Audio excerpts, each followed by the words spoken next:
আসসালামু আলাইকুম, আশা করি সকলে ভালো আছেন। তো আজকে আমার এই ব্রয়লার মুরগির বয়স হচ্ছে 9 দিন। তো এই 9 দিন আলহামদুলিল্লাহ তো যথেষ্ট পরিমাণ সুস্থ আছে বাচ্চাগুলো। তো ওজন হয়তো বা ওইরকমভাবে হয় নাই, কিন্তু সুস্থ আছে আলহামদুলিল্লাহ। কারণ আমি বাচ্চা তোলার পরের দিন থেকে প্রচুর পরিমাণে শীত, তো এই শীতের মধ্যে কাবু কাবু অবস্থা। তো যাক, তারপরে আলহামদুলিল্লাহ 3.5 মতো আমি বাচ্চা উঠিয়েছি। তো আমি ওই সাইডে এগুলো 15 দিন পর দিয়ে দিব, তারপরে আবার এই সাইডে নতুন করে আবার 3.5 মতো মুরগি তুলবো।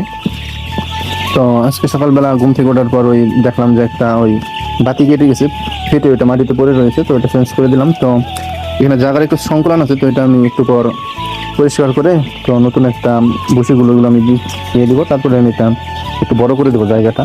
তো আলহামদুলিল্লাহ মাশাআল্লাহ, তো অনেক সুন্দর বাচ্চাগুলো। তো একসাথে হওয়ার কারণ হচ্ছে যে এগুলো তাপের প্রয়োজন, তার জন্য একসাথে হইতেছে, তার জন্য নড়াচড়া দিতেছি না। থাক, একটু বড় দিব এগুলা। তো সবাই দোয়া করবেন আমার এই ব্রয়লার মুরগির জন্য। আসসালামু আলাইকুম রহমতুল্লাহ।